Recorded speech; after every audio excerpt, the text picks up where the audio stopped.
National Geographic. Coming up next, for the very first time, former President George Bush tells his personal September 11th experience. George W. Bush, the 9/11 interview. Next.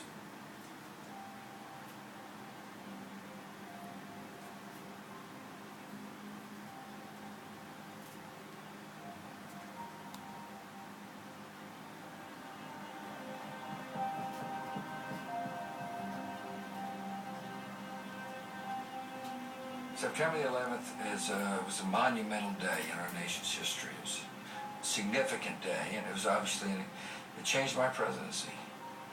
I went from being a president that was primarily focused on domestic issues to a wartime president.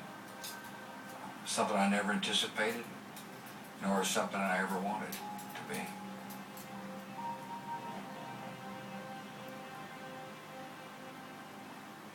I started my morning off with a morning run. And I can remember running on the golf course of this resort where I was staying, and it was pretty dark. And I'm sure some of the people associated with the hotel looked out the window and saw these headlights illuminating a path for a runner, saying, "Who is this nut out there running?" So I went for a good long run. Got back and got my security briefing, and I remember clearly that of how normal it seemed. I mean, I can't remember the exact topics, but there was nothing out of the ordinary. And then went to the school to tout this curriculum, and it was all part of our plan to highlight education reform. This just into our newsroom. A plane has crashed into the World Trade Center. Let's get this live update from 1010 Woods correspondent. I had been notified that a plane had hit the World Trade Center. At first I thought it was a light aircraft. And my reaction was, man, either the weather was bad or something extraordinary happened to the pilot. I then informed some of my staff members to, provide help to New York City, whatever help they needed to take care of this incident, and then walked into the classroom. Good morning, boys and girls. Good morning. Good morning. What would you be the most wonderful guest?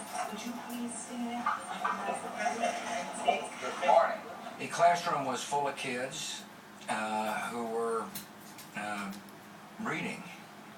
Read this word fast when you're ready. Yes, ma'am. You ready? Yes, Cap. You ready? And in the back of the classroom was a full press corps and staffers and some adults. And I'm intently listening to the lesson. These words are fast when you get ready. Yes, ma'am. And I felt a presence behind me. And Andy Card's Massachusetts accent was whispering in my ear, "A second plane has hit the second tower. America is under attack."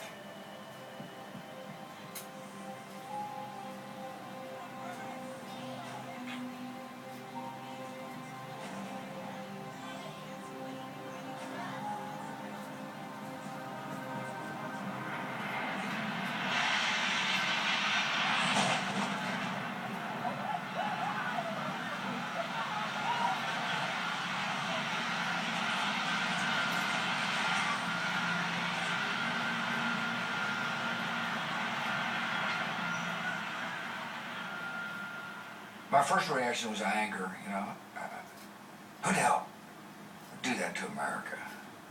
And then I immediately focused on the children and the contrast between the notion of an attack and the innocence of children clarified my job, and that's to protect people.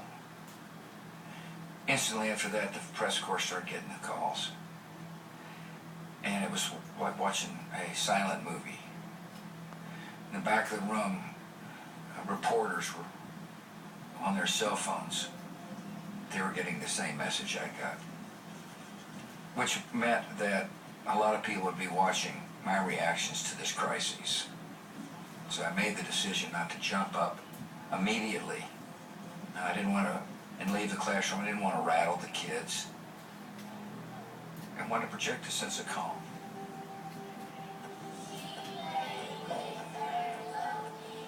I was immediately escorted out of the classroom to the holding room and started making some phone calls and watched footage from New York City. Major disaster in New York City this morning.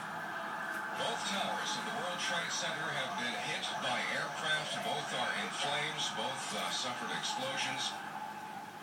Obviously, I was horrified like everybody else, but unlike everybody else, I had a job to do at that particular moment. I'd been in enough crises as governor to know that the first thing the leader of an organization or state or country's got to do is project calm. Because if the leader is not calm, it's likely many others won't be calm either. So I hastily scribbled a statement and went into a classroom full of parents who were expecting to hear the president say, "Man, what a great reading program you have." And instead heard the president say, "America's been attacked." Please ensure all cell phones and pagers are off at this time. Thank you.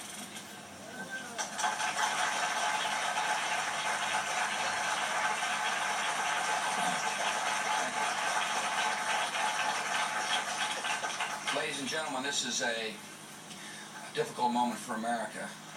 A lot of times the president is placed in a bubble or a capsule. In this case, I was able to see the reactions of our fellow citizens. The shock, the concern, the horror, the worry. Today we've had a national tragedy.